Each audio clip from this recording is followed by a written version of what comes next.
You've probably heard the term herd immunity mentioned anytime people talk about vaccination. It's cited as the reason we need mandatory vaccinations. If you haven't seen episode 50 yet, take a look. I go to great pains to show you how few vaccines actually contribute to the herd immunity concept. I want to take a closer look at measles and herd immunity. Why? Because over 90% of the US is vaccinated for measles, yet we still see outbreaks. What is herd immunity and why isn't it working? In the 1930s, a public health officer calculated after a measles outbreak that once 55% of children in Baltimore got infected, the outbreak seemed to sputter out. 30 years later, some other health officials did a bunch of complex math and thought that it'd only take a small percentage of the population to be immune to measles in order to lead to the eradication of the disease. Why were they even bothering with all of this? Well, the nation had recently been going through an intense vaccination campaign for polio. Perhaps you've heard of it. At that time, they were convinced the increase in paralysis they were seeing was due to the polio virus alone. And Herculean efforts had been put forth to get the entire country vaccinated. We've got flu shots being offered at gas stations and on rotisserie chicken now, but you've got to remember where they were back then. Vaccines were a very novel concept, and it took a huge effort to get the entire nation vaccinated for one thing: polio. People didn't totally understand the concept. People were a bit afraid of vaccines, and early on some of the vaccine itself was paralyzing children. So when some scientists began to show promise with a measles vaccine, no one got excited. No one cared. Why? Well, no one cared about measles.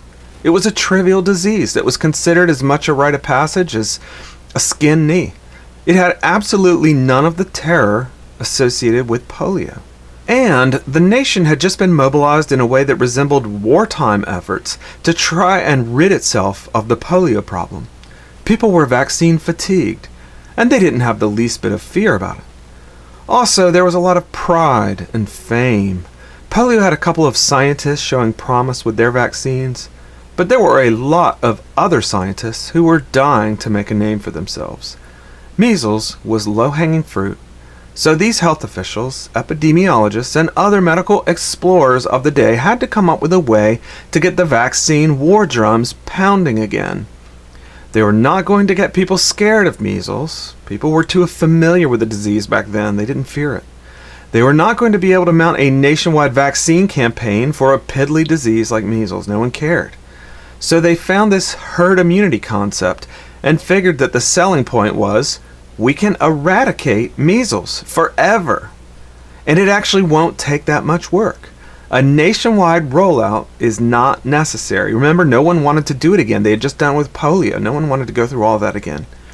They thought that 55% was the herd immunity number that would eradicate measles, based on all the studies they'd done. Vaccinate 55% of people, and the remaining 45% wouldn't even matter. The disease could be eradicated, not eliminated, mind you, as was recently declared in the news. Remember, measles was a fairly trivial disease. No one feared it. There were very few deaths because of it, but it was a nuisance, missing school, etc. So they thought eradication was possible if they could hit the herd immunity number. After a few years of hard work, they were able to hit their vaccination target of 55%, but measles didn't go away like they thought it would. People were still getting infected, so they upped the number to around 70%. They hit 70% of people vaccinated, and that didn't seem to do the trick either. Since then, health authorities have continued raising the herd immunity number to 80%, then 85%, then 90%, and then 95%, where we're at today. Between 90 and 95% of the US has been vaccinated for measles for a long time, yet we still see measles outbreaks. What's going on? Why isn't herd immunity working like we thought? No one knows for sure, but there are a couple of things that might explain it. Before vaccines, mothers could pass their natural measles immunity on to their infants through the placenta and breast milk. Because vaccines work differently than natural immunity, a vaccinated mother cannot pass her immunological gifts onto her children. So for the first year of their life, a vaccinated mother's infant is more in danger of a measles infection than an unvaccinated mother. That may be causing more measles cases than we had wanted. The system that was in place before the vaccine worked fairly well. You got measles when you were a kid, you got lifetime protection, and if you went on to have children, you gave them a head start when they were most vulnerable. Another problem is that vaccines don't work as long as we'd hoped. Natural immunity seems to protect forever for your entire life, long enough that it's really difficult to even test. For vaccines, current estimates range anywhere from 5 to 10 years. It's different for everyone. A natural measles infection used to mean you would never transmit the disease. Because of this, the number of people measles could infect was coming down. That's the phenomenon the 1930s health official was seeing. Now, because only children are getting vaccinated for measles, and the vaccine doesn't protect for more than 10 years, that leaves a significant part of the population vulnerable to measles. This is probably the single most misunderstood part of herd immunity. Remember, the vaccines don't work for more than a few years. If only kids get vaccinated, that means everyone else is currently susceptible to measles. That's 80 or 90% of the population.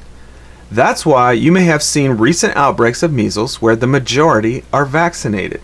Sure, they got measles shots, but they were 10, 20, 30 years ago. You'll hear some people say these measles outbreaks are because of people not vaccinating their children. But actually, if you haven't had a measles shot in 5 years, you could be basically unvaccinated for measles. You're just as likely to spread it as an unvaccinated person. In fact, it's a little worse than that. In one of nature's cruel ironies, one effect of the vaccination is it tends to mask the symptoms of the disease. If you haven't had a measles booster shot in a couple of years, you may have gotten measles, spread it around to other people, and never realized it. An unvaccinated person will almost always get red dots all over their body and will know they are infectious and that they should stay away from other people. The dots are a helpful warning sign, kind of like the markings on a poisonous snake that say stay away. Vaccines can mask those helpful signs, even when they no longer protect from infection or transmission. Many fight hard for herd immunity out of a concern for infants or immune-suppressed kids suffering from cancer or that have had organ transplants. If the vaccine does not work for you, you are in more danger of hurting these kids than for someone who is unvaccinated. An unvaccinated person will instantly know they have measles and can quarantine themselves appropriately. One of the unfortunate side effects of the vaccination is that if you were vaccinated for measles and then catch measles later on, you won't gain lifetime immunity to it, like someone who just caught naturally would. Vaccines prime your immune system in a way that can prevent it from working the way it's supposed to when it encounters natural disease.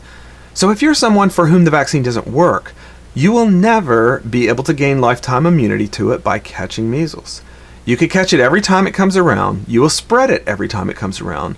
You're consigned to a lifetime of boosters. Awesome, right? The last thing is, we are likely to start seeing more measles cases. It won't be just because more people are skipping their vaccines. It will also be because the number of older folks who were never vaccinated but have actual immunity are beginning to diminish. Though they've never been vaccinated and are approaching 70, 80, 90 years old, they are still protected from the disease and help to stop its transmission. Eventually, as we lose all of these folks who had natural immunity, the measles outbreaks will start to go up because the majority of adults haven't had measles shots in years. So during a measles outbreak, it probably has very little to do with how many people are unvaccinated, but how ineffectual the vaccine is. The reality is, even if 100% of a population were vaccinated for measles, we would still see outbreaks. 5% is not going to make a difference. 10% won't make a difference. 50% won't make a difference. This all sounds depressing. So what can you do? Well, if you've already had a measles vaccine, then you're kind of stuck. If for some reason you are terrified of measles, when 50 years ago no one cared about it, but if you're terrified of it now, then commit to getting a measles booster shot every couple of years. But just know that even the booster shots aren't perfect. They don't push you back up to 100% protection. They tend to have a less dramatic effect each time. So I'd use them wisely. If you have a kid or a baby on the way, many are choosing to let nature take its course and catch measles naturally, the way we used to do it. You only have to catch it once in your life, and it's so mild parents used to purposefully infect their children with it in order to get it over with. If you go the vaccine route, then you risk infecting everyone around you for the rest of your life anytime your vaccine doesn't work, or whenever it does work but prevents you from realizing you have it. Herd immunity is one of these things where the closer you look at it, the more you feel like nature has a particular way of doing things, and it's really hard to cheat your way around it. When herd immunity was theorized, they thought that natural immunity and vaccine-induced protection worked the same. Now that we know that it's different, it's obvious why vaccines don't create true herd immunity. If vaccines worked 100% of the time for everyone, and 100% of people were getting boosters every 3 to 5 years, then we might be able to create herd immunity with vaccines. That's obviously never going to happen. So the next time you see a measles outbreak, just know that it's an inevitable consequence of the way we do things now that we're advanced, now that we have science. In the past, natural herd immunity worked. Vaccine herd immunity doesn't. And that is my incredible opinion.